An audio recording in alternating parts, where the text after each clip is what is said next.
Welcome to Best Served Cold, a Ball Millennials podcast, where we drink wine and talk about crime. Presented to you by Tama J and Laura Elise. The show is mine now. Hey, you cool cats and kittens. Welcome to not Carol Baskin's web show, where she definitely doesn't pretend like she didn't kill her husband. Although we could do that one day. Oh, Shotgun. Next episode, we will talk about Shotgun. Carol Baskin and her the whole theory surrounding her, that bitch. Apparently there's a show coming out just about Oh, really? About his her? disappearance. Yeah. No way. Yeah. Holy fuck. That's awesome. If anyone can figure out, I reckon if he's still alive, John Douglas should like Is John pop. Douglas still alive? I don't know. Let's look it up. Let's Google that shit. Anyway, while Tama's looking that up, welcome to the show. We now officially have a name. I don't know if we said the name that we were going to do in the last show. No. We had a name, and then we went to upload the first two episodes we recorded and discovered that there was not only a podcast called exactly the same thing, but like weirdly with incredibly similar artwork to the one I had designed. I swear to God I'd never seen them before. Obviously, great minds just think alike. Anyway, welcome to Best Served Cold, the true crime, conspiracy, cult, bizarre murder, deep dive podcast. Just every single thing to do with true crime, I guess. Yeah, basically we drink rye. We drink what rye. was that? We'd read I'm sorry, was that English? No, it wasn't. Yeah, I think we Carol Baskin's drink rubbing off on you. wine. Carol Baskin is inside me. Oh, God. Jesus. We drink wine and talk about crime. Talk about pegging, apparently. I mean, we could still have that as our tagline. Yeah, true. Welcome to Best Served Cold, where we drink wine and talk about crime. Presented to you by the Bored Millennials. Dun dun dun. Shameless plug. Who coincidentally are millennials who are bored because still stuck in There's a quarantine. reason. Just side note, John Douglas is still alive today. Good to know. Maybe one day we'll have him on the show. Also, I'm really sorry I just swallowed into the microphone. I imagine he's retired, though. I'm sure he'd still love to come and talk shit on a mediocre podcast. Yeah, a couple 20-something-year-olds because who in Sydney. wouldn't want to do that? Yeah. So should we Well, just jump right into it, or should we save the good stuff, life chats until after? Because I mean, there's a lot of shit going we on. talk I mean, about some as heavy of this stuff. Friday of recording, we could potentially see pubs in pubs Australia opening back up. I missed pubs. Last Friday, which as of recording right now, it's the 4th of May because we record these in advance. But as of last Friday, which was the 1st, they've relaxed the restriction laws so you can have you can up have to two people over. adults. Yeah, so good signs of things to come. Hopefully, things are calming down and we can go back to our normal fucking lives. And Well, I don't know if anyone will be listening to this that's not in... I mean, I hope people who aren't in Australia also listen to this, but we've done a pretty smashing job of flattening the curve. yeah, except for people in Melbourne, apparently. Really? There's a huge thing in Melbourne where I think it was an abattoir has had a huge outbreak. Oh. And it's like Okay, I didn't know that. something to do with, I don't know if it was the workers or something to do with the meat. I believe there was just a whole bunch of people at this abattoir that went unchecked and spread it around unknowingly. So they had a bit of a spike, but I think mostly everything's contained. Like, I feel like most people who are going to get it have had it, and we've had a huge recovery rate from the people who have had it. So it's kind of just like making its way out. Yeah, I think I read online that like we've had like under 10,000 infections, I think, in Australia, and I think more than half of those have recovered. I'd say like 4/5 have recovered. And less than 100 deaths, I think. Last time I checked, it was less than 100. So, fucking hopefully we can go back to going to a pub and just having a good Again, beer, man. If you're listening to this and you're not from Australia, you probably don't understand that like pub culture is a big thing. Yeah, it's a huge in thing. Australia, like a afternoon session More so in the than sun. bars or clubs, really. Like, there's like bars and clubs are a thing in Australia, but pubs are just such a Pubs are a big thing. Like, a have a community snitty, have a beer. Oh, talk really shit with quickly. your friends. Can we? There's a huge, fucking huge debate over whether you pronounce it Palmy or Palmer? Palmy or Palmer. What do you pronounce it? I say palmy. Yeah. Chicken palmy. Chicken palmy. Well, actually, I just say chicken palm. Yeah.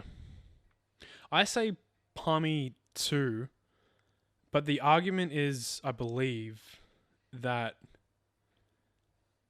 I don't know. I feel like I say both, but I think the argument is that... I don't like them, so I don't really... I feel like say. the argument is that chicken palmy is the only logical one because it's relates to the rest of the word, whereas Palmer... Yeah, but when you think about how you'd actually say the whole thing, like chicken, you wouldn't say chicken parmigiana. Yeah, You'd say exactly. chicken parmesan. And that's the thing that I think people are getting tripped up on, is that like people are trying to say the argument of you say it because that's how Yeah, the word is. I mean, I don't say it very often because I don't order them or particularly. But that's like them. saying you should call the service station the servy because it ends with service. Like Bottle-o, Yeah. servo, the botley. dezo. Like it doesn't make any sense to be like, oh, it's supposed to be palmy. Anyway, that's an interesting debate. Yeah. I think I say palm, like chicken palm. I never really realized what exactly I say during the whole debate. I never actually thought about it that much. Yeah, now you've mentioned it, I can't actually. Yeah, I think can't of recall what I many actually times I've fucking said it call it. out loud. Yeah, I know. It's one of those things now where it's like, how do I say it? Fuck. Yeah, I don't know. Who went first last time? I went first last time. So last episode we talked about the Heaven's Gate cult And Robert Hansen. and Oh, Robert by the Hansen. way, if you listened to last week's episode, we watched the Frozen Ground. Oh yeah, we did. Movie. We did indeed. If you're in Australia, it's on Stan, so you can stream it on Stan. I don't know. It might be on Netflix in other Probably countries. on Netflix if it's on Stan for us. But it's actually really good. It focuses a lot more on Cindy Paulson and her struggles to get Robert Hansen in jail and him trying to... I mean, I don't know. She was apparently on the production team for the movie and approved it. So I would guess that most of it is factual, but it talks about how he tried to like hunt her down and kill her after she'd escaped so she couldn't dob on him and all this stuff. But it was actually... Baby V did a good job. I was surprised. I know. And it's the weirdest... Like, when you said that casting choice, it was fucking bizarre. Nicolas Cage does a very, very limited amount of screaming. Yeah, Nicolas Cage did a normal role. And For once in his John life. Cusack does an excellent job as Robert Hansen. Yeah. So, would recommend it for a watch. It was a it's very not... good movie. It's not Seven, but it's not Yeah, but I mean, that's like saying... Birdemic. It's like somewhere this between. new cult following movie isn't Pulp Fiction. Like, Yeah. you know, it's not Birdemic. Somewhere between Birdemic and Seven. Oh god, if you haven't watched Birdemic, I definitely recommend watching Yeah, it's Birdemic. another excellent one. Our little kitten has come to say hi. She's checking out the microphone. She's currently sniffing it. She doesn't really give a shit, to be honest. She's very chill. I think she's gonna take a nap on my leg. It's a hard life being a It is chicken. a hard life. Why don't you kick off this one, All right. Laura? Since I went first last time. So I tried to keep this week's one in as much of an order as I could, but every friggin' article I read about this dude was so all over the place. Like, he, from what I can tell, is a bit of a pathological liar. So all of the facts of his story are very muddied, very out of place, like very all over the place. Like, he was only convicted for 9 murders. He confessed to 27, but some of the people he confessed to murdering were then found to be alive. And then some experts say they reckon his killing count is in the hundreds. Wow. And they don't know. They don't know. Because then he recanted his confession and said he only killed 2 people. Right.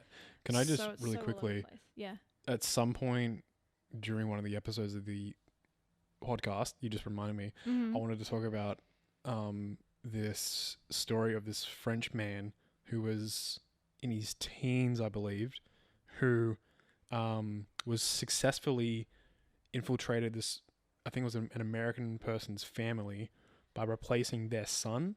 So their son went missing and he replaced him The fuck? and they had no idea. And it's like, How there's do this- you not know? There's this documentary on it where they go into how like the Frenchman believed that they knew but they didn't give a shit, and there was something going on there, weird. and there was people just. What time was this in? I'll go and I'll Because I leave swear it to God, like late 1800s, early 19. There was some fucking weird shit, like Albert Fish. Yeah. They I'll gave him their daughter. I'll leave it for another episode, but essentially, there's a documentary about it, and at the end of the documentary, they leave it to the very end.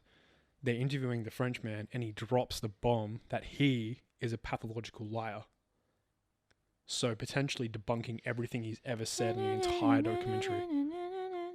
So it's like it's a whole debacle. But I'm gonna put a bit more research into it. Yeah. You just remind me. So that's a little teaser of what's gonna come. Maybe next episode.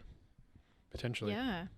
Also, this guy, who I'll tell you his name in a second, he did a lot more than just murder people. So his story is like very all over the shop. An all-rounder. So today we're going to be talking about HH Holmes, who was actually born Herman Webster Mudgett.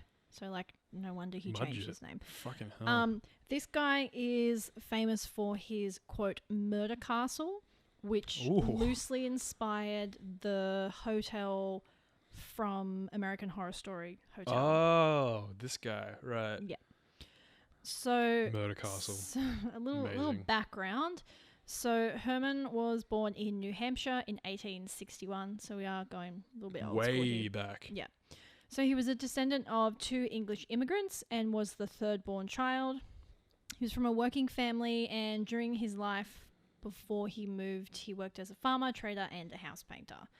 So again, going back to his pathologically. That's a hard word to say. It is a hard word to say. Pathological lying. Some articles say that he was bullied as a kid by children at his school. Some say that he was abused by his father, which then go back to what we've been saying previous episodes, where they always have some sort of abusive abuse. childhoods or head injuries. But again, there's nothing to really like back that up. Like eyewitness accounts don't support that. I feel really weird because the way we've set the microphones up this week and the way I'm sitting, I can't look at you and talk into the microphone at the same time. We could quickly reposition it so you can. I just feel really rude. Do you want to? Yeah. Look at me? A little bit. All right. It's very strange.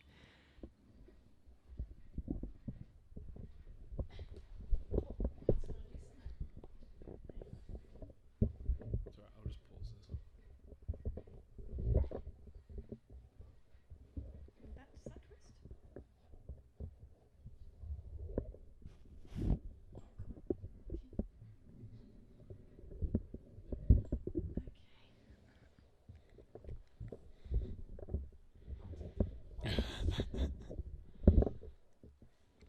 Okay, yeah, that'll do. There you go. How's that? Is that better? That's swinging away from me. Swing life away. Sorry, I can hold it. It's okay, I can hold it. Yep. Wah, wah. Sorry guys, I'm having some technical difficulties this episode. No, it's swinging. Need to tighten that bad boy up. Yeah, there we go. There it is. There she is. Yep. That'll do. And we're back. And we're back. There we go. So he has a pretty detailed history online. Like his Wikipedia page is one of the longer ones I've seen so far. Oh, really? There's a lot. Wow. So I'm just going to skim over some interesting points. Fun facts. That don't really affect the story, but are just interesting to know nonetheless. I'm going to try and raise this up because my levels are like non-existent now because my mouth is not on the microphone.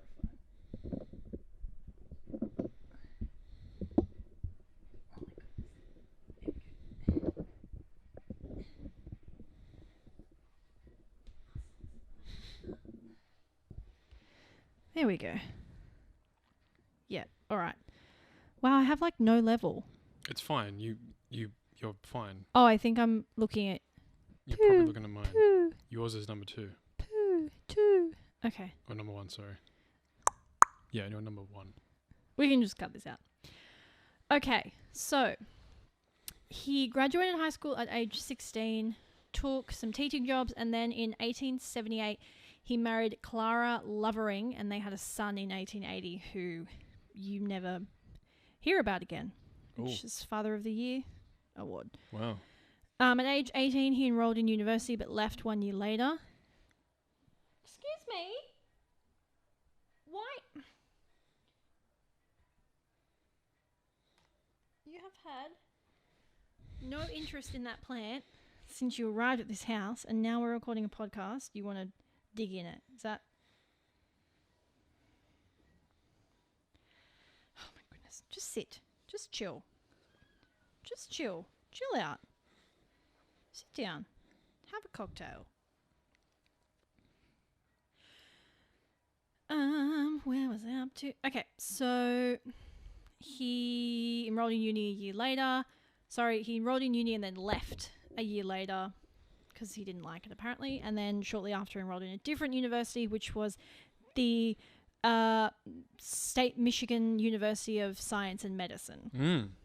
Right. Which is an interesting point. Okay.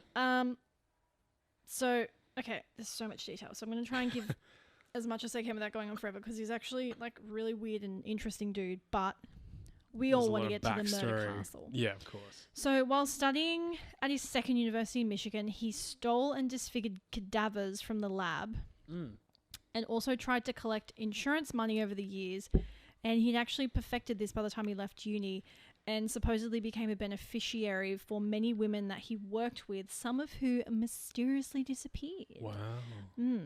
Another weird, interesting fact, he was actually married to 3 women at the same time. So Clara in 1878 when he was 19, Murta in 1887 before he divorced Clara. Shut up. And then Georgiana in 1894, just shortly before he was arrested. So he was married when he was murdering people. And he was technically still married to all 3 when, spoiler alert, he was put to death in 1896. Interesting. Fun fact, which also does relate to something further in the story, he specifically requested when he was put to death that he was buried 10 feet underground and encased in concrete to stop grave robbers.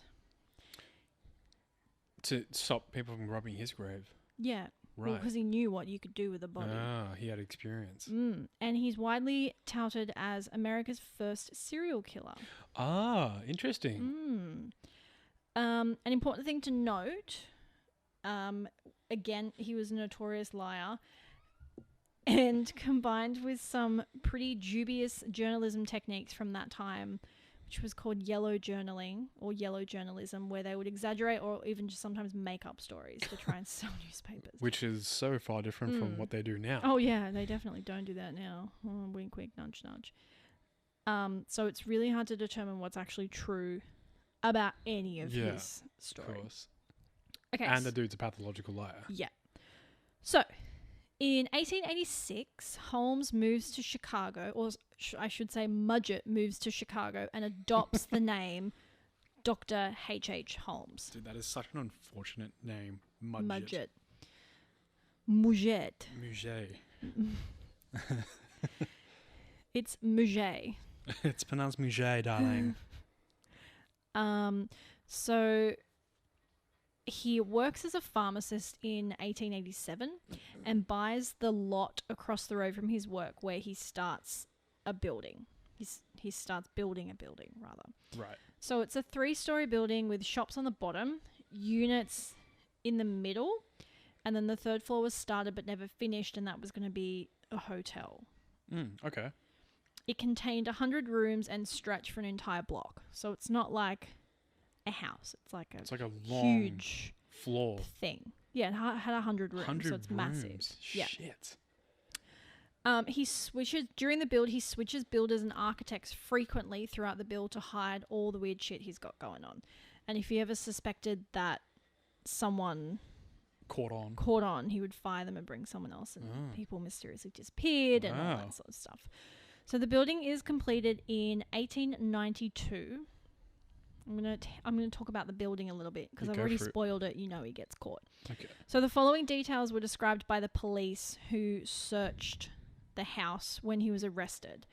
So again, just going to keep saying this because it's a really interesting story. So I feel like people want to believe all the gory, gruesome details. But again, we don't know how much of this is true.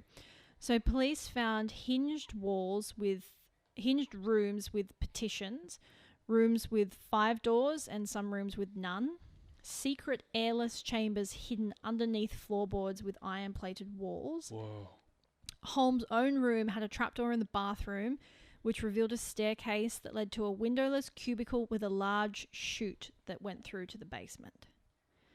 Which is super creepy. It's terrifying. Yeah, Jesus another room Christ. was filled with gas fixtures, which led to like containers of poisonous gas, and the rooms could be sealed to be airtight. Jesus. These rooms also contained chutes to the basement. Creepy even more, all of the doors and some of the steps were connected to an intricate alarm system that would sound a buzzer in Holmes' room when triggered. Oh, I heard about this. Yeah. That's the R. Kelly maneuver. Oh, I'm pretty sure R. Kelly had something similar. that's weird. Yeah. It was either R. Kelly or Michael Jackson had something. That's really I weird. can't remember who it was. I wonder if they have directly taken inspiration from, because that's really fucked up. If you've taken it's some sort of like inspiration alarm directly system from a serial killer. It's some sort of alarm system that lets people know that they're on their way, like a pressure system. That's so I can't remember if I creepy. watched it during the R. Kelly documentary or the Michael Jackson documentary, but essentially someone raped someone and someone wanted to hide it. That's the gist of it. I don't think Holmes ever raped anyone, which is interesting. I couldn't see anywhere that he No, raped but these- people, which I mean doesn't make him any better. No. but- But it's where these rapists got the ideas from. Mhm. Alleged rapists, I should say. Okay, so they go down to the basement. They find bones, some which are animal and some are human, so small that they likely belong to a child who was about 6 or 7. Oh, dear. There was an operating table where they found a woman's blood-soaked clothes, more surgical surfaces, medical and torture devices, disintegrating acids, and a kiln/crematory. Jesus. So his first alleged murder was that of his mistress, Julia Smythe, and her daughter. They disappeared on Christmas Eve, 1891, and were never found, ever. Oh. Holmes claimed that Smythe died during an abortion that he attempted to give her. Right. God. You don't drink wine. What are you doing? She wants to taste a glass. She's trying to... You don't drink wine. You're underage. Yeah, sorry. You're too young. Where was I up to? So at the peak of his murdery career in 1893, he allegedly, again that word, seduced and murdered a number of women, typically by getting engaged to them and then killing them after they'd signed all their money As over you to do. him. Yeah, as we should all do, as strong, independent Hey, women. smart guy. Yeah. He also, which I just found this so weird, and like, how was this not a red flag? He made all of his employees sign their life insurance policies to him and carry them with them at all times.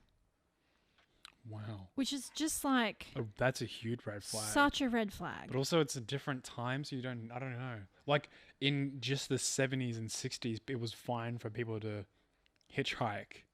And now we know it as like, Yeah, but hey, there's a probably big shouldn't do difference that. between hitchhiking and yeah, I know. signing your life insurance over to someone you don't really know and then them being like, hey, I want you to carry that around with I you don't all know. the time. Things were people more trusting back then, I guess. Also having his knowledge of how to dismember a body and his knowledge of like the local medical schools, he actually made a lot of money selling body parts to local medical schools. So, you know, just getting more bang for his buck. No questions He'd asked, kill them, please. dismember them, and then sell their body parts. And Wow. apparently no one ever picks up on the fact that this is odd behavior. No one asked the questions. Hey, by the way, where the fuck are you Yeah, getting where are these you getting organs all from? these body parts from? Just, do I want to know? He's just got a fucking semi-loaded with fucking Yeah, livers, with, like dumping legs. it. Yeah, like what's happening here, sir? Yeah, that was another thing where I was like, why was that not a red flag? There are so many red flags here that you just. But again, it's the whole thing. All the articles I read go on about how he was like very charming right. and trusting and a white man. That's all you needed to be, was That's a very white true. man. Yeah. Different times. Different times. Well, is it though? Yeah. Is it though? I don't know, man. Okay, so there are a heap of other stories I really couldn't sort of make head or tail of. So Yeah. I'm just kind of going to... It's very up there. There's lots of like, oh, it's alleged he killed this person. And it's And alleged it's like, he did I that. want the fucking and facts. This other person that he knew disappeared mysteriously. Yeah. It's like none of it's really facts. Who cares, Samantha? So I'm going to skip it to the end. So while working in a bank, Holmes meets and becomes good friends with Benjamin, probably going to pronounce his last name wrong, Pitezel. Ooh, Peter Zal. Pitezel. He is a carpenter with a criminal background. Oh, they lovely. work together for several fraud schemes, one of which Holmes is arrested for in 1883 when he started a fire at his own... Sorry, I think that's supposed to be 1893. When he starts a fire at his own house to try and collect the insurance. Okay, fairly petty. But was shortly released after being imprisoned. So while in jail, he concocts a plan with I love how they describe this person, Wild West outlaw Marion Hedgepath. Ooh, interesting. To swindle an insurance company out of $10,000, which I can't do the math on inflation, but that'd be a lot of money. $10,000 back then is like a good meal. I think a lot of money. probably. So they're going to swindle the insurance company out of $10,000 by Holmes taking out an insurance policy on himself and faking his own death. Hedgepath was promised $500 if he could recommend a lawyer that would be suitable for helping them pull this off. Wow. So, ironically, what ends up bringing Holmes down isn't actually his murders. He gets arrested for insurance fraud, Wow. which is fucked up. So this Wow. plan ends up falling through when the insurance company becomes suspicious and they won't pay the claim. So rather than like push it and risk getting found, he drops it. So I'm assuming the lawyer pretends to be his beneficiary and try and claim to claim everything or back. something along those lines. I don't know. I didn't go into a lot of detail. So then they decide to basically do the same thing, but with Benjamin Pitezel faking his own death, and then his wife would collect the life insurance and split it with Holmes. However, Holmes gets halfway through that plot and goes, you know what would be a lot easier? Let's just kill Benny Boy. Because finding a Sorry, Benny cadaver Boy. is too hard. Yeah. Although apparently he didn't have a shortage of them. Yeah, So I don't he's know. like stealing cadavers left, right, and fucking center. But when it really matters, he's Yeah. like, you know what? He's also I'ma like, just kill you. I have a trap door I can shoot bodies through. Yeah. So he knocks him out with chloroform and sets him on fire. Oh my god. It's also Oh my fucking claimed god.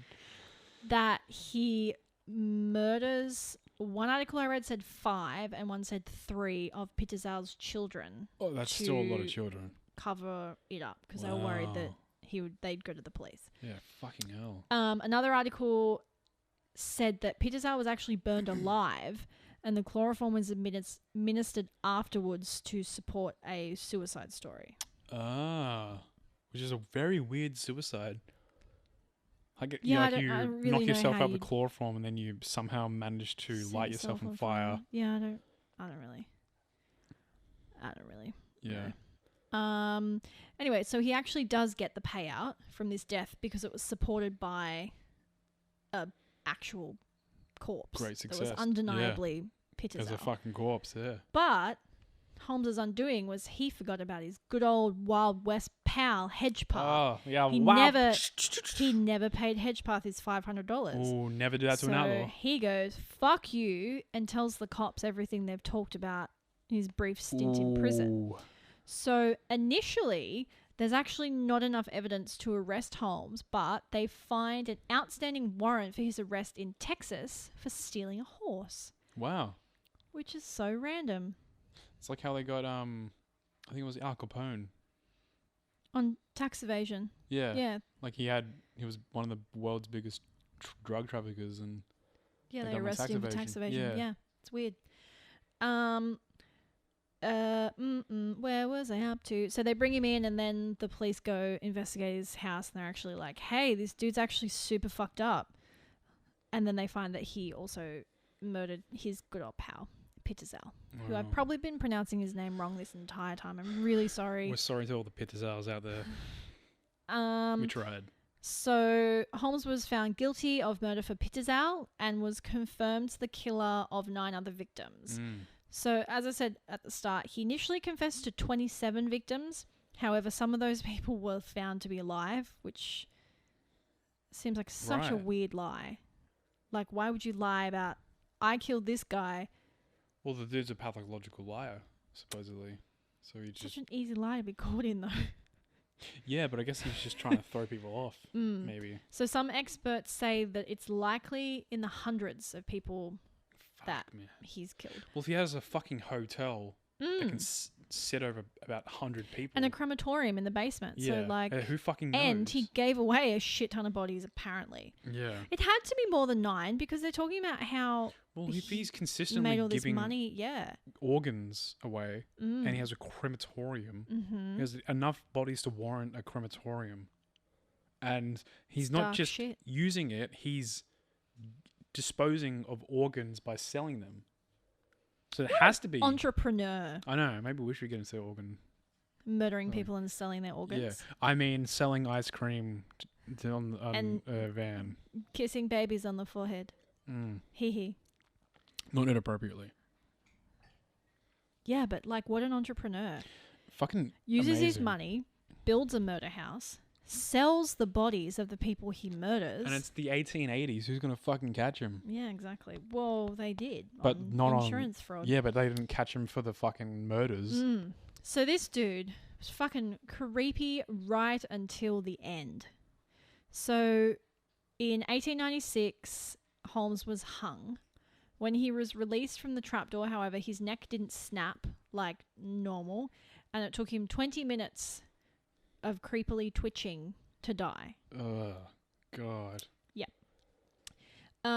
Recently, in 2017, there was a weird rumor that was going around where people fully believed that he'd actually escaped and was still alive. Right. Well, not still alive, because obviously he'd be dead. Yeah. But they didn't believe that he'd actually died. Yeah. So they exhumed his body, but because of the weird way they buried him in cement, he hadn't decomposed properly, and his suit and mustache were perfectly preserved. But what about his body? Didn't say about his body. I'm assuming, like, I don't know. The article I read just said that his clothes and mustache were perfectly preserved. But his body must So, well, your body produces, like, acids and shit that break itself down. Wow. That's fucking fascinating. So I'm assuming that they mean, like, his bones with a full suit. And a mustache. Mustache on the skeleton. Maybe it was a fake mustache. Dun, dun, dun. Wow. It's the real twist in this story. Yeah. The mustache was never real. HH Holmes. When you look at his photos, he looks like he's a classy fucking looking dude. Can you show me the photos? He's got a bowler hat. I'll look up. And a beautiful mustache. His name's HH Holmes, right? HH Holmes. He's the original Triple H. Which you don't know who that is. No, I don't. But he's a wrestler. Who also, at some point Doesn't in time... he look dapper? He does look very dapper. Like, that's a beautiful mustache, a lovely, refined, narrow nose. Like, that's amazing if his mustache was fake all this time. And it's just perfectly preserved. Yeah. That is terrifying, dude. I'm looking at the building right now. In Chicago. He was in Chicago. Yeah, so it was in Chicago. I didn't write this down because I was worried that it would get too long. But just as a side note, the building was burnt down in... Of course. The 19... Why wouldn't you fucking burn that thing down? Well, it was there for ages. And then 2 men were spotted running out the back, and then shortly after there were explosions and the building burnt down. I'm just reading a news article. Apparently Leonardo DiCaprio is playing H.H. Holmes in a new series. What? That's so cool.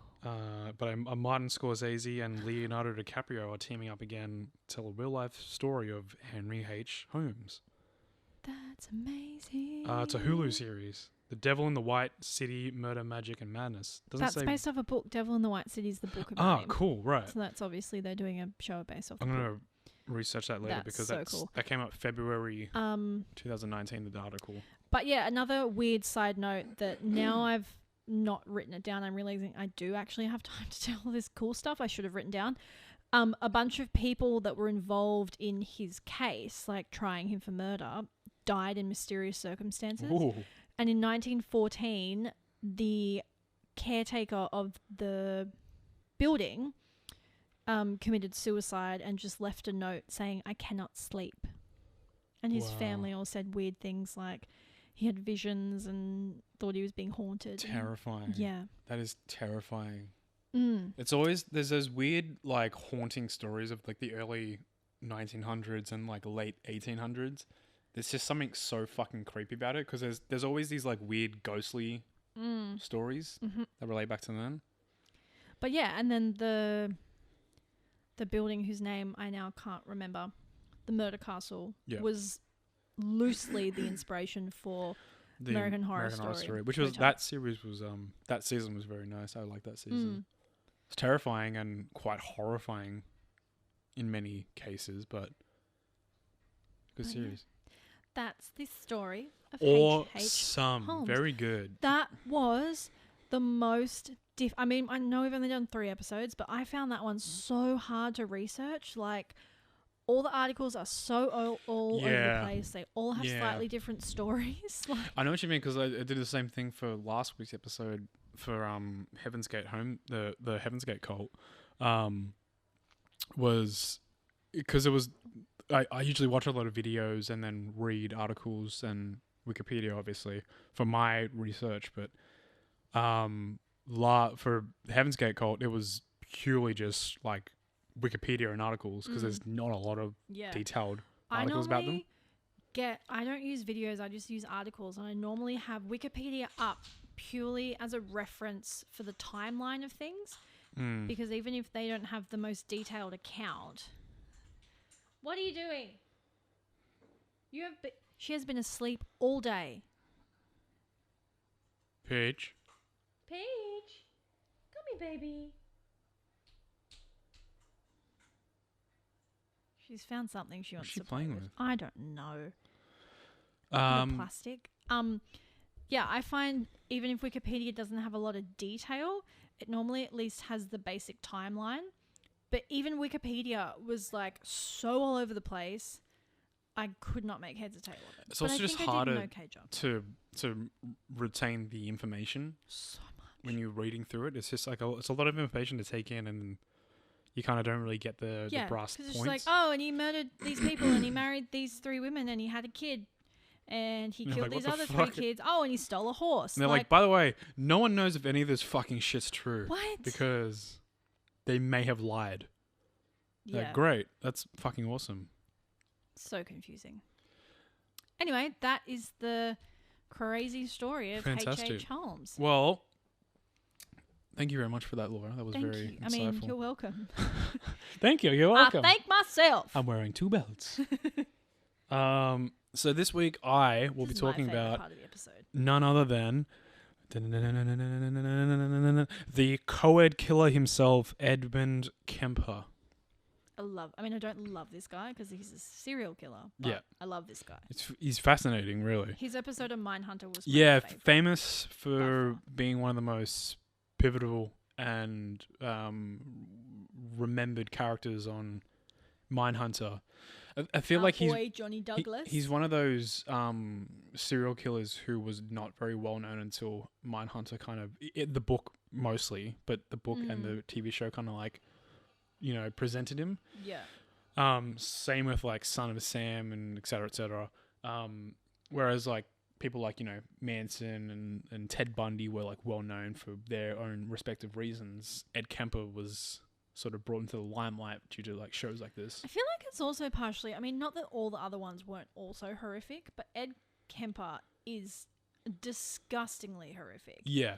Him very and graphic. Jeffrey Dahmer are so vile what they did to people. Like, I feel like it's almost like a don't talk about it because it's so horrific. type Yeah, thing. yeah, I feel so. But also maybe it's like to do with the numbers. The like his killings were less grotesque when you talk about succession. Like what he did was very much disgusting, but what he did compared to what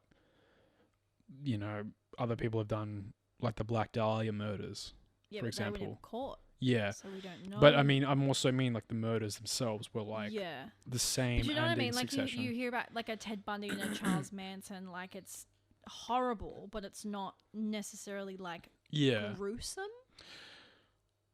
So obviously Ed Anyway, Kemper. I will let you tell the story. Yeah, obviously Ed Kemper is very well known now for his friendly demeanor. He's very well respected amongst the. Such a weird thing to say. It is a about very serial weird thing to say, but He's a he is. well-respected member of the jail community. He kind of is. He really is. Yeah. He's like, I talked a little bit about it with the Son of Sam thing, where jail can really like transform a his person. was super interesting because they want to let him out. They're like, dude, you gotta go. But he's like, I'm And not he's fucking like, leaving. No. And it's the same thing with Ed Kemper. Ed Kemper knows that like.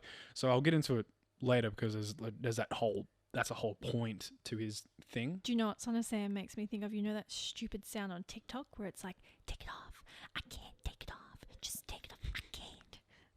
I don't know that one It's actually. like David Berkowitz. They're like, leave. I can't. Just go. I can't leave. But so Ed Kemper's in the same boat.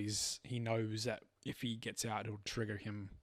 He has the potential to trigger back into that. It's just so mindset. weird that they have enough empathy to keep themselves like such a weird.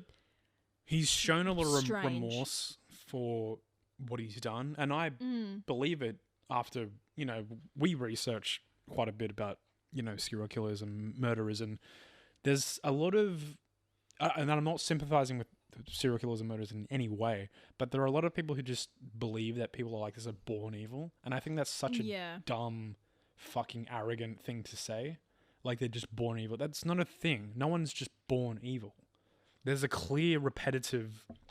I feel maybe Hitler was born evil. No. Again, that's like he was born into a political. Yeah, I guess so. Situation. He was born into, and it was something that was formed from. Hit the whole political climate at the time, and a lot of ignorance. Like I feel like if maybe Donald Trump was in the same situation, we would have a similar situation, and we kind of do with the whole Muslim ban, the people in America to place, a whole people just being neglected and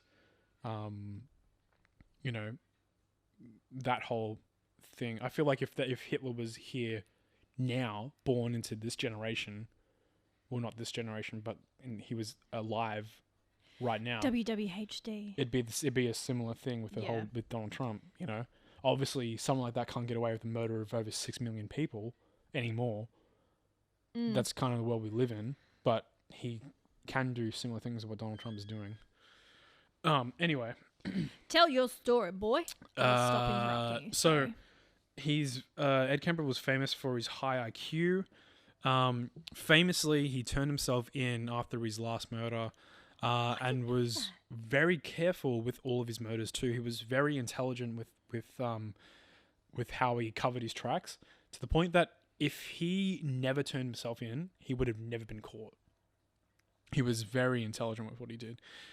So Ed Kemper was born in Burbank, California, December 18, 1948. He was described as being a very sensitive and intelligent boy. And like many families at the time of Ed Kemper's young life, his parents grew vegetables and kept chickens in their backyard. Kemper idolized his father. He loved to spend time with the chickens and the other farm animals that they had at the time. He treated all of them as he would treat pets, and he gave them all names and loved to play with them, and had quite the compassion for animals. So what was his trigger? Did he have a head injury? So not a head Oh. injury this time, but Makes me so excited when they have head injuries. his mother was very stern and quick to discipline him, so he grew up a very well behaved young man. He had two sisters, one older and one younger. Who this is the kind of like repetitive nature of these things. His sisters received a lot more love and attention from his mother than he did. Oh, that's sad. So while he was still young, Ed's father decapitated two of the chickens right in front of Ed. Oh God. And then were used by Ed's mother later that night to cook dinner for the whole family. Oh, poor baby. When he refused to eat his dinner because his parents were making dinner with two of his essential pets, his parents got angry with him and demanded that he eat his dinner, forcing him to eat his pets. Which they weren't. Is it weird that I feel a bit sorry for him? They weren't necessarily his pets. They were, obviously farm animals, but he regarded them as pets. Yeah, he was and that how close old to them. Was he at this? I believe he was like maybe 9. Yeah, so he was a tiny baby. Yeah, like I feel like it's you can definitely feel sorry for him because it what I've deduced from this is he was never meant to be a killer. It's 100% the way he was raised and his mother's neglect. 100%. Wow. Which makes a lot of sense when you hear the full story. Yeah. Not excusing what he did, of course, but I don't feel that. I feel that it could have been stopped several times by several people, but they chose not to. Yeah. And it's really sad, to be perfectly honest. So that night he ran away, but quickly learned that he couldn't escape his family because he's so young, of course. His father, over the next few years, I believe, tried to help him get over his sensitivity to the killing of the animals. So he would repetitively decapitate animals in front of him. And eventually he was desensitized to the killings and accepted it as just a part of life. Ed later went on to kill a cat.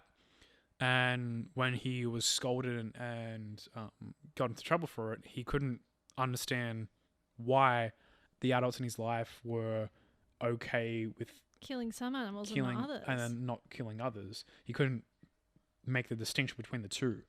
He had a thing for beheading, didn't he? No? I mean, not really. Oh, okay. It comes into play for sure, but he couldn't understand why there was this distinction between killing farm animals and other animals like pets, like dogs and cats.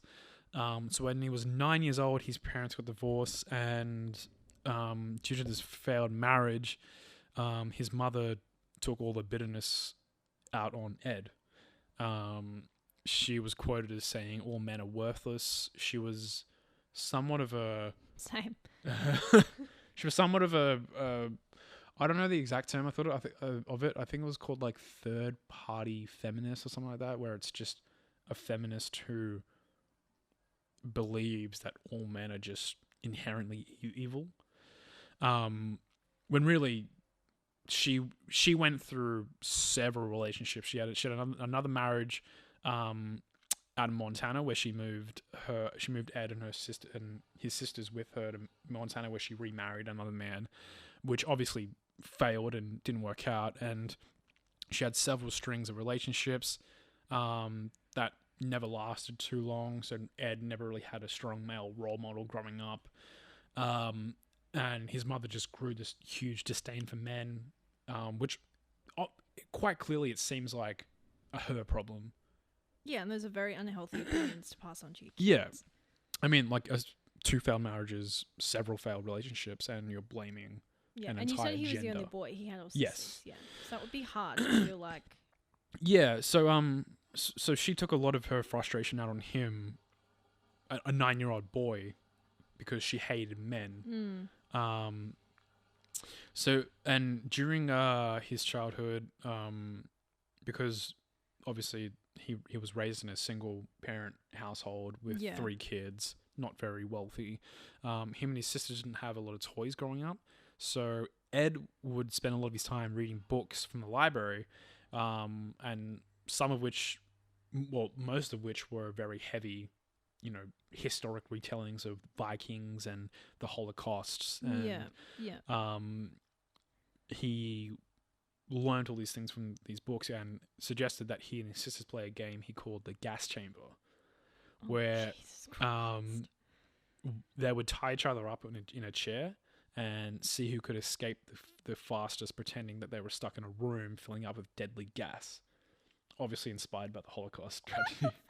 See, because when I was little, I used to play a similar game to this with my friend, except we were like princesses who'd been kidnapped by like an evil magician. Oh no! Like, the evil Austrian is coming to kill us. No. There's a big difference between like, I'm a princess and I've been kidnapped, to being like, I am a Jew in the gas chamber about to die. They like shave their heads and everything and tattoo It's themselves. so They're fucked up. It's really fucked up. Hey kids, a fun new But that's game by just Hasbro. It's a testament to the tragic childhood of and it was so normalized. Yeah, exactly. His sisters weren't at all like. He had this no is one tad to tell weird. him that this is wrong, because he had a fractured relationship with his mother and no father figure. His father was in LA while he was living in Montana. He was away from his father.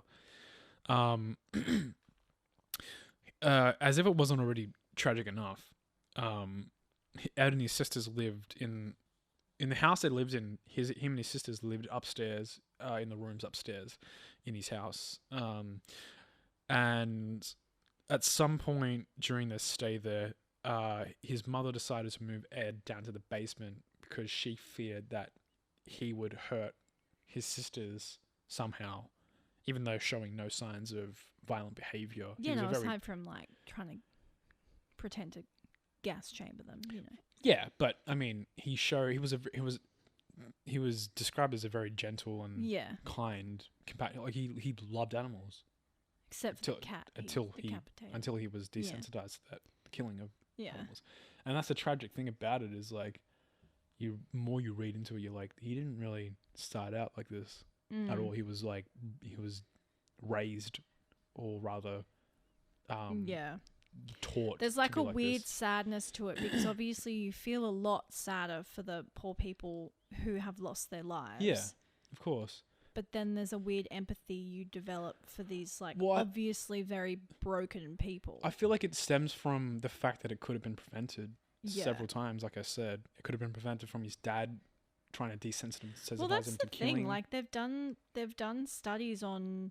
I think this was actually a Nazi study they did, where they studied the effects of no physical contact on babies. Oh, really? I could be. This is one of these things where could be making this up. Yeah. But I feel in the back of my little brain, there's this thing. I'm sure I remember reading that like babies, if they're not picked up and held and given physical, will literally just die. Maybe in a future episode we can do a dedicated World War II themed that would be episode, good. because I did want to talk about, there's a Japanese scientist, total mad scientist, who developed I believe it was not nuclear weapons, but he was a weapons developer. He was touted as a mad scientist for the things he'd constructed that I'd like to talk about at some point.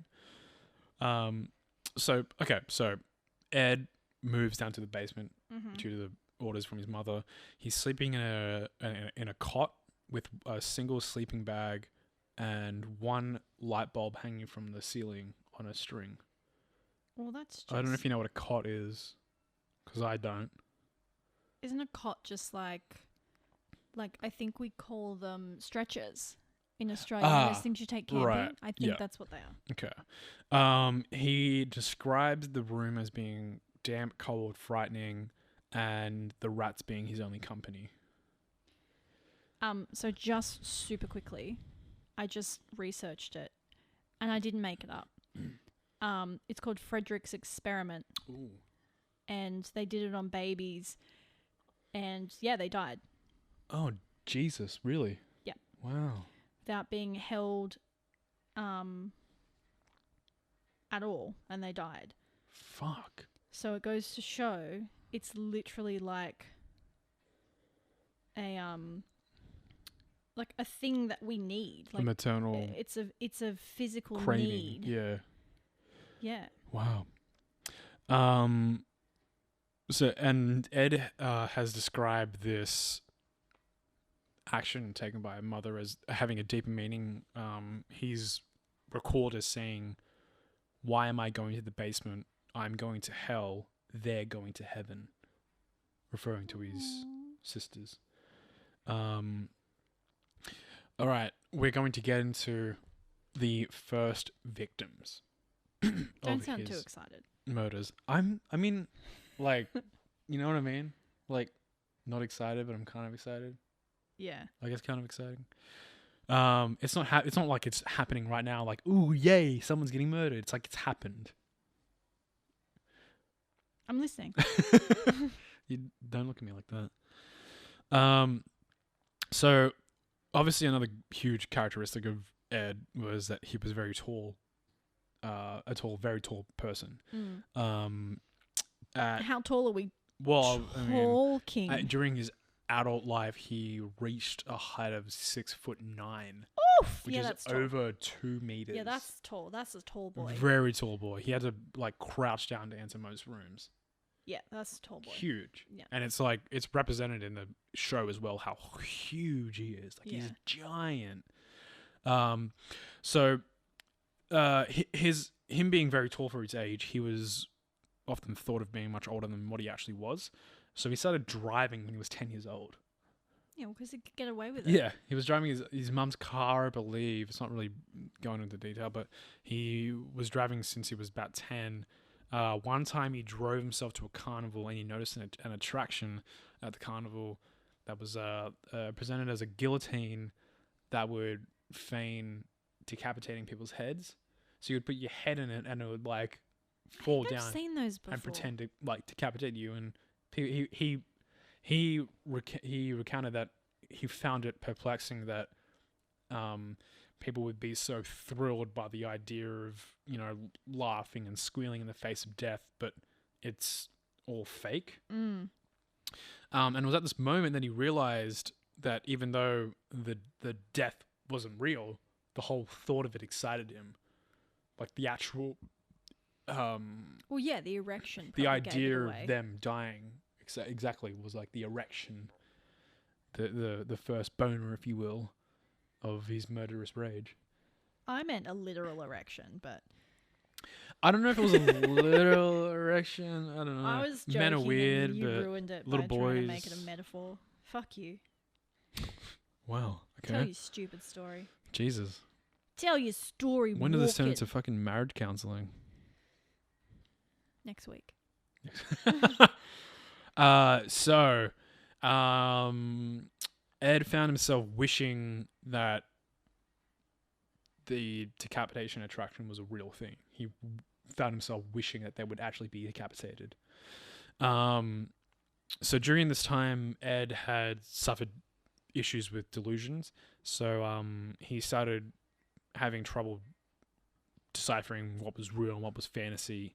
And at 13, his mother became too much for him to deal with, so he ran away from home and tried to live with his father and his stepmother in Los Angeles for a few months.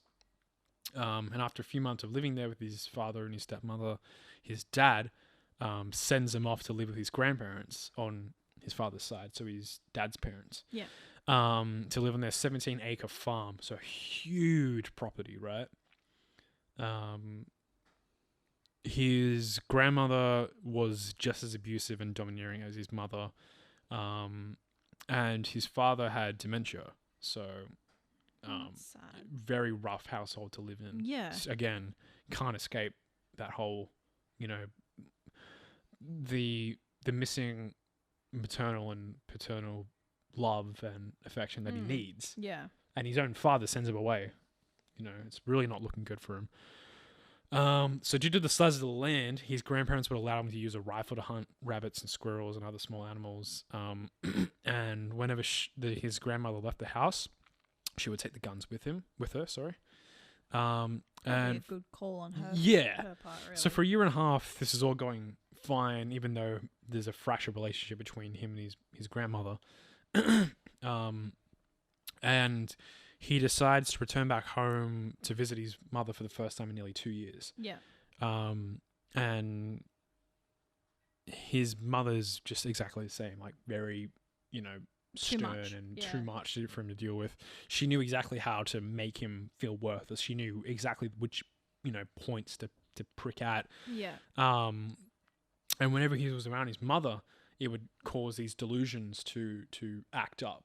So like his mental health would have this huge spike.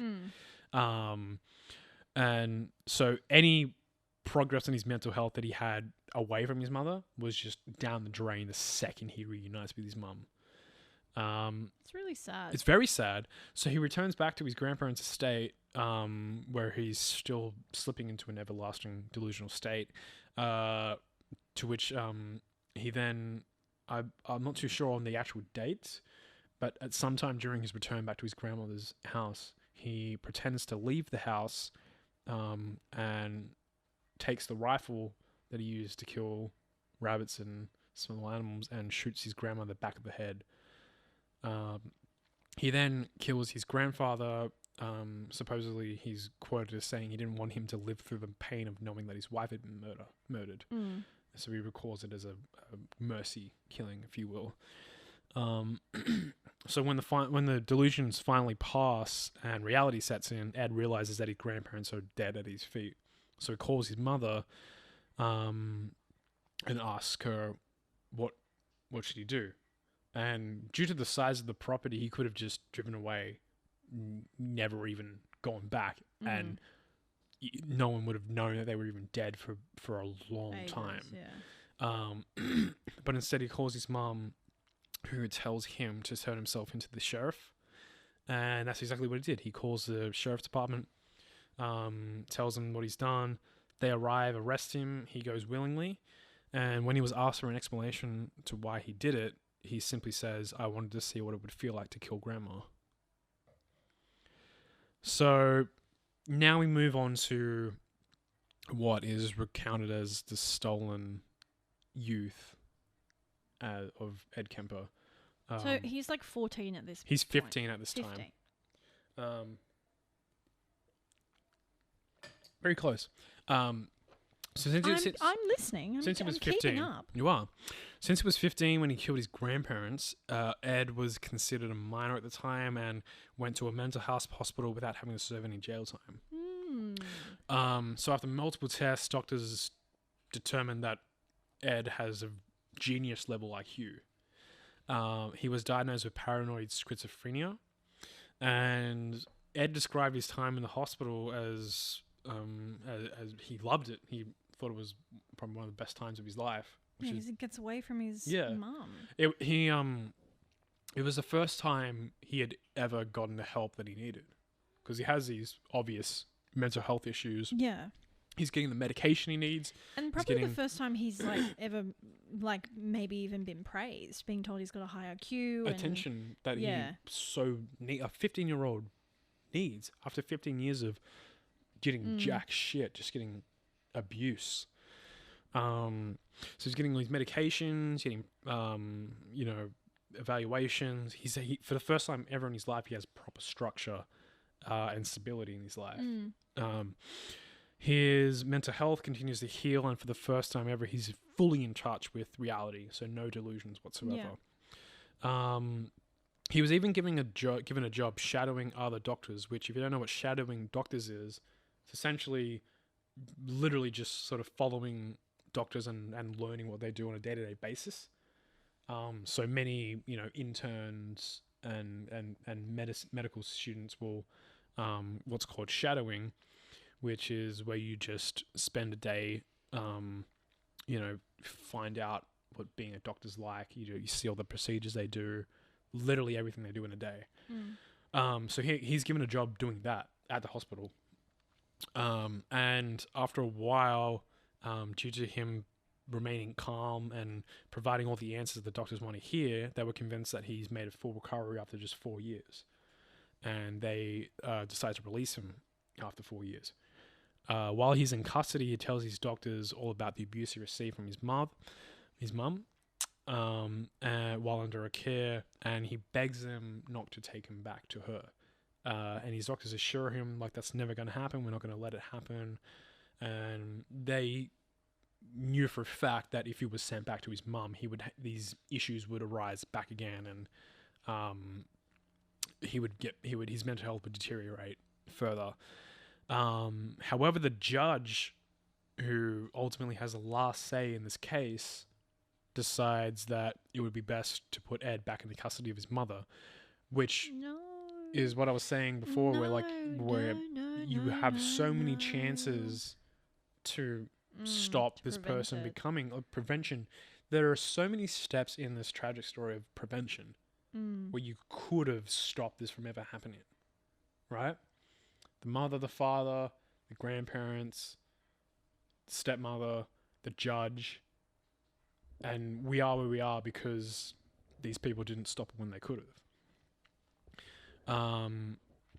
So he ultimately remains in the custody of his mum. He's now an adult. At this time, I believe he's 19. Yeah. And he's now fully 6'9", huge dude. So because Ed spent most of his life either in a conservative family, or his teenage years were spent mostly in a mental hospital, he's thrown into the whole, late 60s, early 70s, like hippie uprising, free love, marijuana, music kind of like lifestyle, right? And it's uncomfortable for him to deal with. So he has trouble communicating with women, going on dates. But ultimately, he has a first date at 21 years of age. He takes a girl to Denny's and a John Wayne movie, but recalls it as being rather awkward because he didn't smoke pot, he didn't listen to music, didn't party like most kids his age during the time. Because he spent most of his life being fucking locked away, essentially. So his mother has been known to say like things like all men were awful people. At the time, she worked at the University of California, Santa Cruz, and had, I believe it was either she had all female students or mostly female students. But she truly hated men, just hated men. And having this shoved in Ed's face was just, too much for him to handle. So he took out his hatred on his mother, obviously on other women. Which obviously starts the whole murderous rage escapade that he's famous for. So during this time, Ed often has fantasies about being with women, but never about being in a relationship with a woman. Only ever sexual. And here I've written, as my I have like little headers to give little, like, subtext. Yeah. My bookmark is murders, yeah, baby. Because this is where we get into the good shit. This is the good stuff. So, okay. Ed decides one day that he wants to become a police officer. The stability and the structure of the profession is really appealing to him. He feels like it would be good for his mental health. And he thinks it's a good job to just be in for the financial aspect. Just everything about it really is really appealing to him. He is not successful in becoming a police officer. Oddly enough, not due to his personal record, because he was expunged from the two murders because he was a minor. And during his time at the hospital, they decide like it was due to his mental health issues, and he's expunged of all charges. So his record's clean at this point. Actually, he was prevented from becoming a police officer because of his height. Yeah. At the time, there was a limit on how tall he could be as a police officer, which at first I was kind of like, what the fuck? does that mean? But when you think about it in terms of like a fitness aspect and, like things Also like, trying to like calm people down. yeah, There's it was nothing very more terrifying intimidating. than like a 6'9" man coming towards Fucking you. huge. A guy who Yeah. could like break your throat. Mm-hmm. So he decides that if he can't become a police officer, that he would just, he wants to become friends with cops instead. So he starts hanging out with them at the bar called the Jury Room, which is a famous bar where a lot of police officers would frequent. Yeah. At the time, he found a job. He found a small apartment to live in, but fairly soon after, he fell out of financial stability and was forced to move back with his mother. They would often get into arguments, which would make the situation much worse. So Ed found a hobby to try and escape his home life, which became a habit of driving. So he would he formed a habit of specifically picking up hitchhikers and giving them rides to where they wanted to go, which is very common at the time in the 60s and 70s. 100%. And most of the time it was college students who would hold up signs telling people where they wanted to go.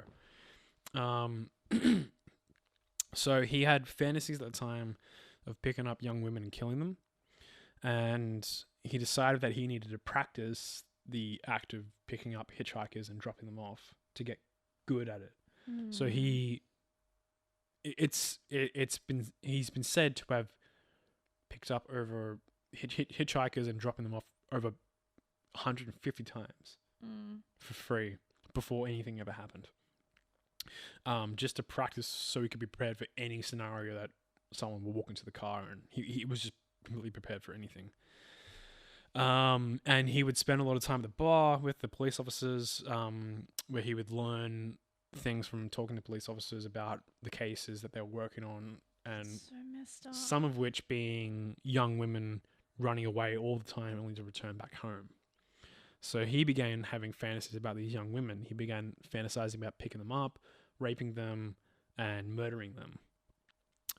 And through these fantasies, he would, figure out what to say and what to do in order to make people feel more at ease, and how he would, pull everything off.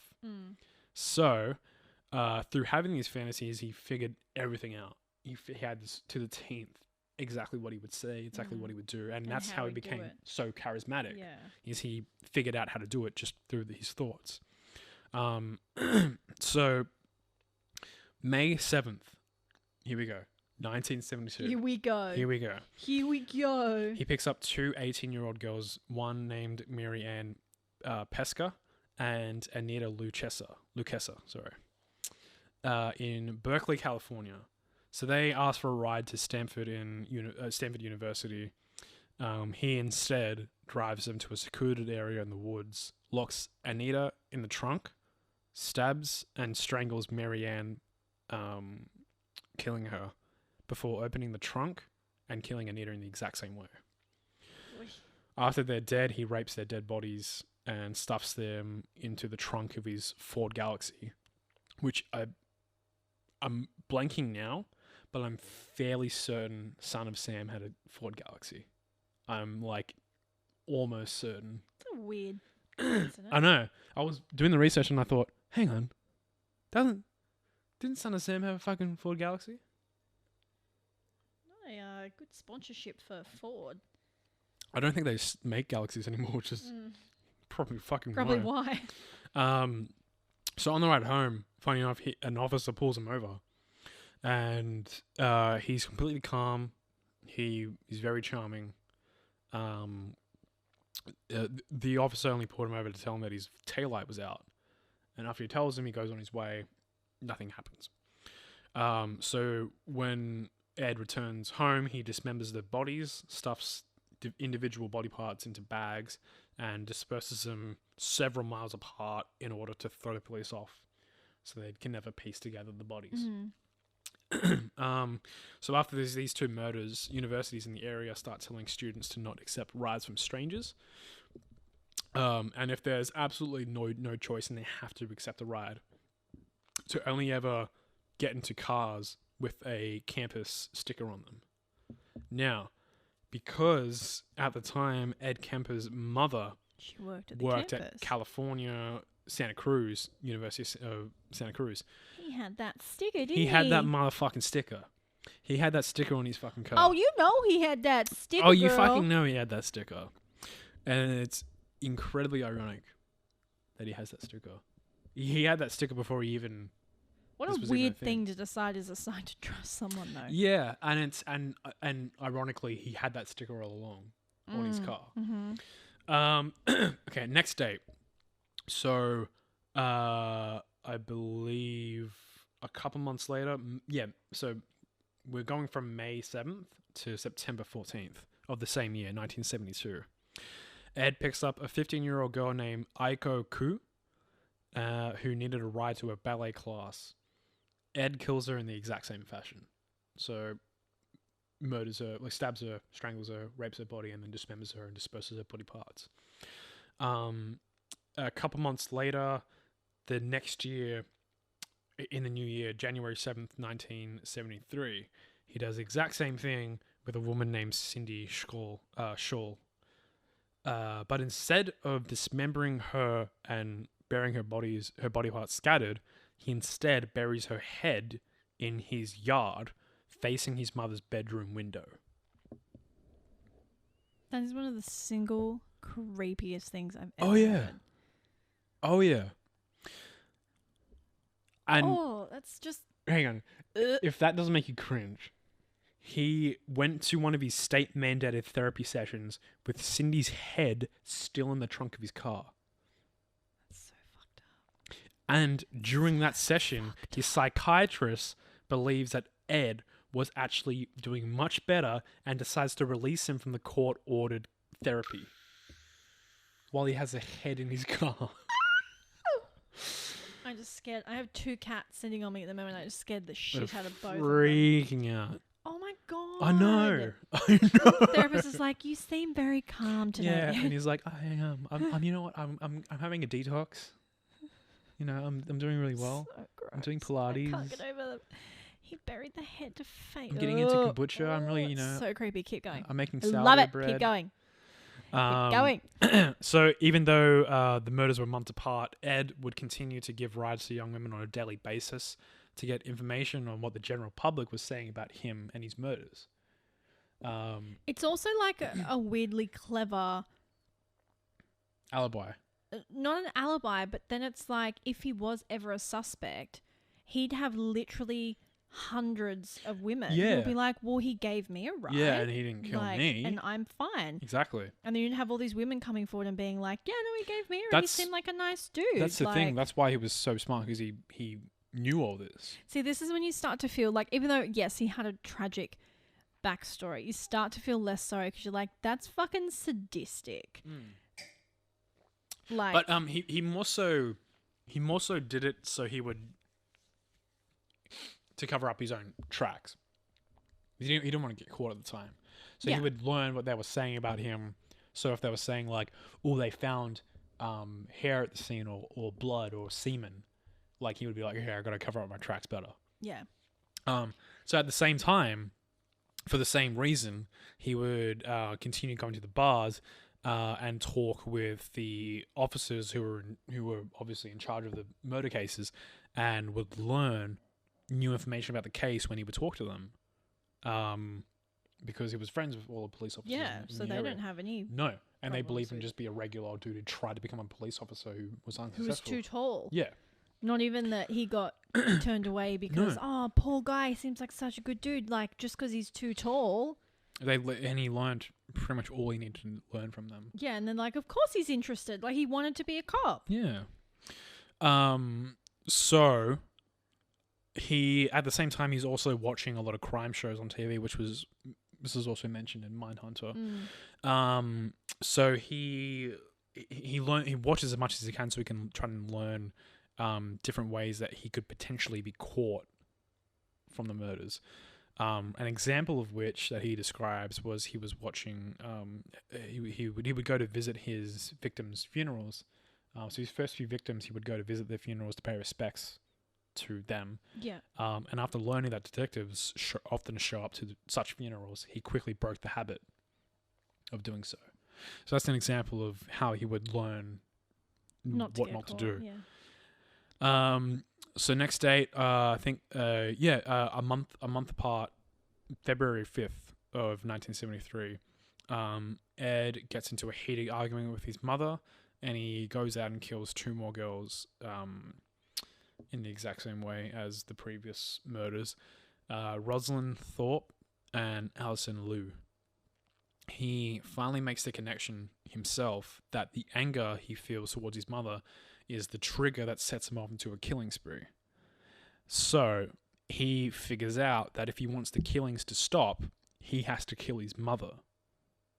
So he figures out that he needs to start to devise a plan on how he's going to murder his mother. However, that all comes to a halt when police come to the Kemper residence to question Ed.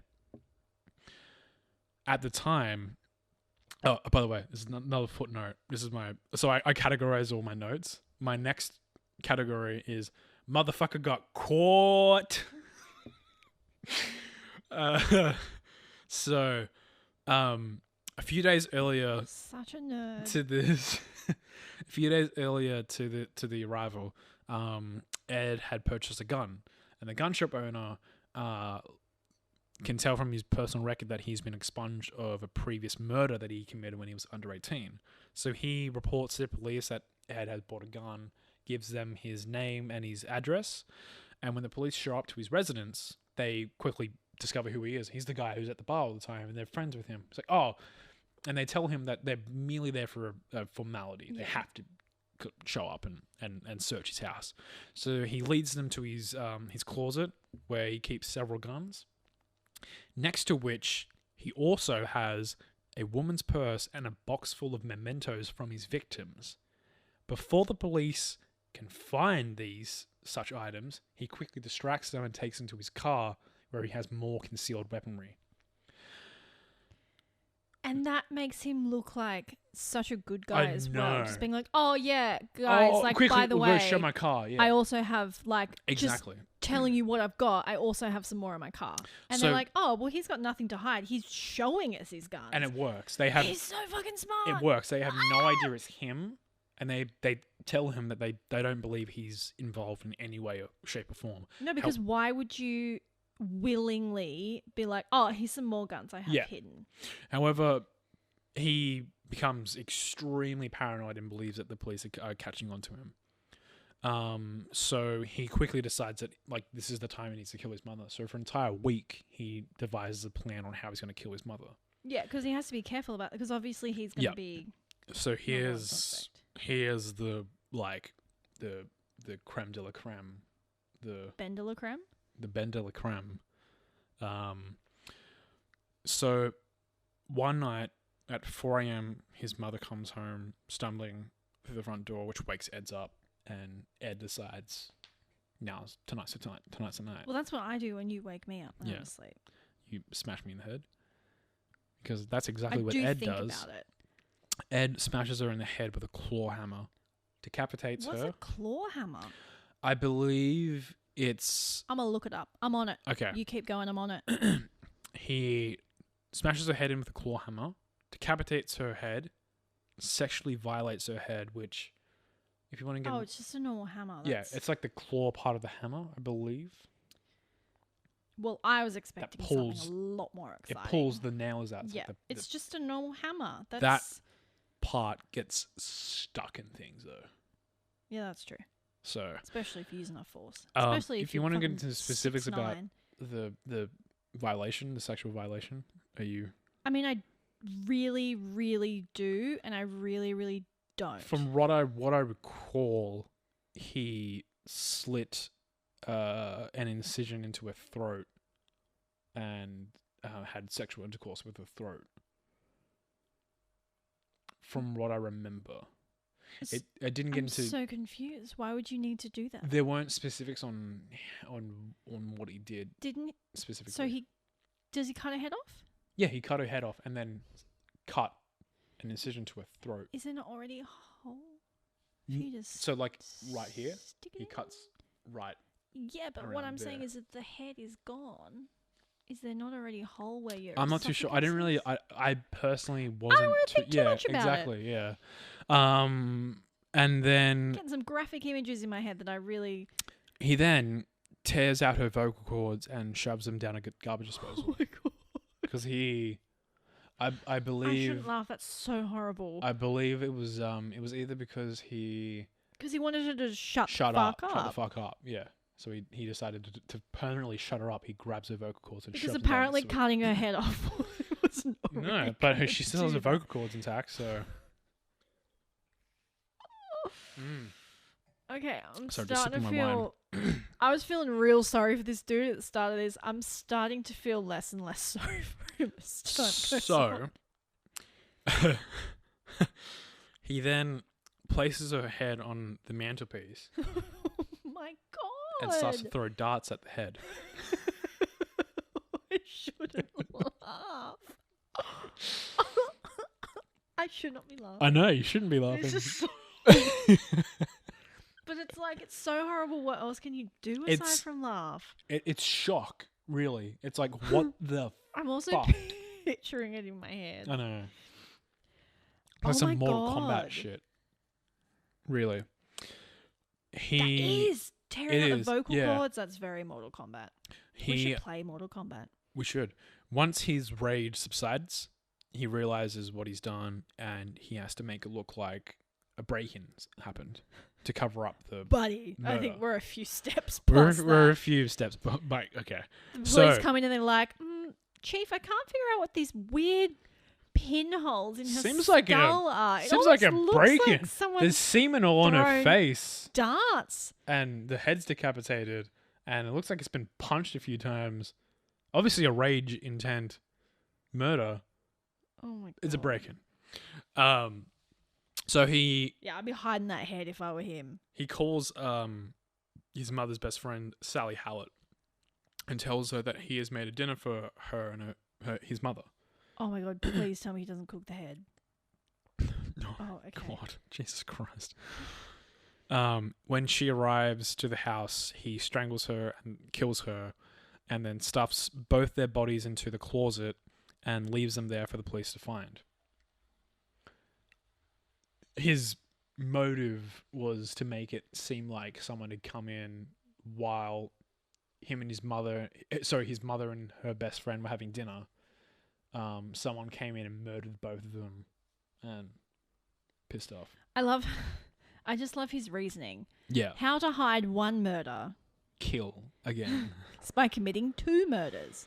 You got to remember this guy is mentally unhinged. Yeah, so he's that's not very thinking true. logically. That's true. So he discovers that after his mother's murder, the torment has finally stopped. It's over.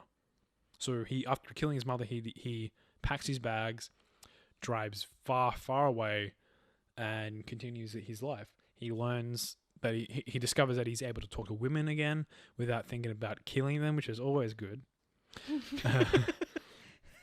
I struggle with that on a daily Always a plus basis. side. Yeah. Wow. I sleep in a bed with you, buddy. You do. Yeah. Just think Okay. about that tonight when you act up. Yeah, please. We both know who'd be getting murdered first. It wouldn't be me. And I'd make sure no one would ever know. No one would ever find you, buddy. Oh, bullshit. You don't know where to get any methods of You are talking to the corpse girl disposal. who every morning for 3 years on her way to work has listened to a true crime podcast. If y'all don't believe I know how to hide a body, you're kidding yourself. All right. And I'd make it look like they were all separate. Shut I'd the fuck up, or burn some I parts. will murder you if you keep interrupting me. Keep dreaming. Go on. So he realizes that after a while, that he's able to talk to women. He doesn't think about murder, and the whole source of his anger is just gone. But after a while, he realizes he can't live with the guilt of killing his mother and the other murders that he's committed, and decides he wants to stop hiding and to actually pay for his crime. So he finds the nearest payphone, calls the police, and confesses to them, saying, "I am the co-ed killer." He patiently waits for the police to pick him up, and on the ride back to the station, he gives the police officers every little detail about his crimes, which they describe as making them physically sick, hearing all the details of these murders. While in custody, he admits to these delusions, taking control of his life, and he actually begs for a lobotomy so that he will never have the urge to kill again. Ed Kemper was sentenced to 10 counts of first-degree murder. He's still alive today and still in prison. And during his time in prison, he's shown remorse for his actions, and he's gladly agreed in the famous assisting of the psychological study of serial killers via audio and video recordings, which has helped develop the system of serial killers. Like profiling them. Yeah. And an interesting fact that I found was most psychiatrists that studied the tapes of Ed Kemper have determined from the retellings of his story that his mother had borderline personality disorder. Well. Yeah. And had she been treated, or had she never, treated Ed the way that she did, there's a large possibility that he would have never turned out the way he did. It's funny. It's kind of funny how different people react, because like you say that, like my mum has borderline personality disorder. Yeah. And as far as you know, you haven't killed anyone yet. I haven't killed anyone. As far as I know. Yet. And as far as I know. We're this close. No, I'm kidding. You work in insurance as well, so you have all the triggers to fucking murder someone. Well, I mean, I don't work in life insurance. Like, I wouldn't know how to. No, I mean, but you have experiences day to day where you would, like, you have customers that call you up and you'd be like, I want to fucking kill you. Yeah, like rage. Yeah. Anyway, we probably shouldn't talk about my job on here. Yeah, no problem. That's You work as a lawyer, don't you? I'm a space-stronaut. Space-stronaut. There are so many cats around us right now that it's. I have 2 sitting on me right now. We have 3, but the other one's antisocial. Where is she anyway? Who knows? She decides when you pat her. She decides how long you pat her for. So that is Ed Kemper. I did not know. Honestly, all I really know about Ed Kemper is from what you learned from Mindhunter. Yeah. But now I really want to watch the episode again. Yeah, I feel like we should rewatch the series again, because it is quite a good series. It's 10 o'clock. Yeah, it's probably too late. We can watch another episode tonight. All right, well, let's wrap this shit up. We kind of did our like good feel spiel at the start of the episode, didn't we? Good feel, like our good happy feel spiel. Kind of. I mean, like we can round it off with something pleasant. I have decided throughout the duration of this episode that I am going to make a Instagram account for the podcast. Right. So it'll be Best Served Cold or some iteration of that. I'll put it in the show notes. I'm going to make it tomorrow. Sickness. There we go. Did you say sickness? I did say sickness. Get out. Okay. Yep. So this has been this week's episode. Just to reiterate, we discussed the murders of HH Holmes and Ed Kemper. Mm-hmm. I guess to end things on a positive note, hopefully the pubs will fucking open up this Friday. I hope so. I miss going out for a cold beer so much. I can see right now, a week ago, Billie Eilish and Phineas did a live stream concert. If you're into that, maybe check that out. I'm just reading things off the television screen now. Yeah. As of this Saturday, which it'll probably be out by the time you hear this episode. Your music video will be out with my band Juno. We have a single called Sleepwalker. Let me just drink this water real quick because my throat's quite sore. So he has a single called Sleepwalker, and the music video he worked very, very hard on. Very hard on. It'll be out on the 8th. No, on the 9th. Then on the 9th. I was close. But the actual single will be out on the 13th, which again, by the time this episode airs, it'll already be out. Yeah, because we wanted to try and have a bit of a, not a backlog, but we wanted to try and have, because, you know, life happens. So we wanted to try and Shit have happens. a couple of episodes under our belt. So, you know, we're always a week or two ahead. So if we have a week where we can't record, then it doesn't mean it's going to be a week with no episode. Also, the issues with the name has kind of like pushed us back a little bit. We have a name. We have a podcast artwork coming by one of our very, very good friends, Jabin Betts. He's an incredible artist. He's doing us some podcast artwork on Instagram, and his business handle is Pineapple Stickers. So definitely check him out. Check out Juno.exe on Instagram, and we're also on Facebook. And we'll put everything in the show notes. Yeah, as everything's gonna be in the show notes. I'm really excited for that. Because it's something I'm very passionate about. And you've been working on it for a really long time as well. A huge amount of time. That's been going since like late 2019. Yeah. Like, it's good stuff. Fucking long time, man. But yeah, this has been Best Served Cold, the episode where we drink wine and talk about crime. The episode. You say it like it's the one time we drink wine and talk about murder. Oh, did I say the episode? Yeah. I meant to say the show. Did I not say the show? You said the episode. The show. Yeah. Just I'm going to reiterate. It again. Can you just cut that out? Okay, no. Please? No, I'm going to keep it. Let me get it right. Let me get it right. Damn it.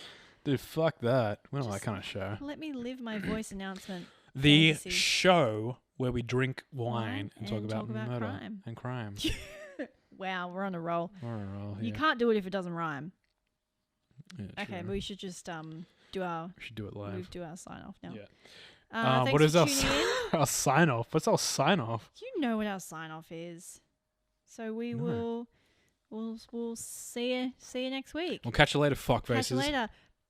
Bye. Bye.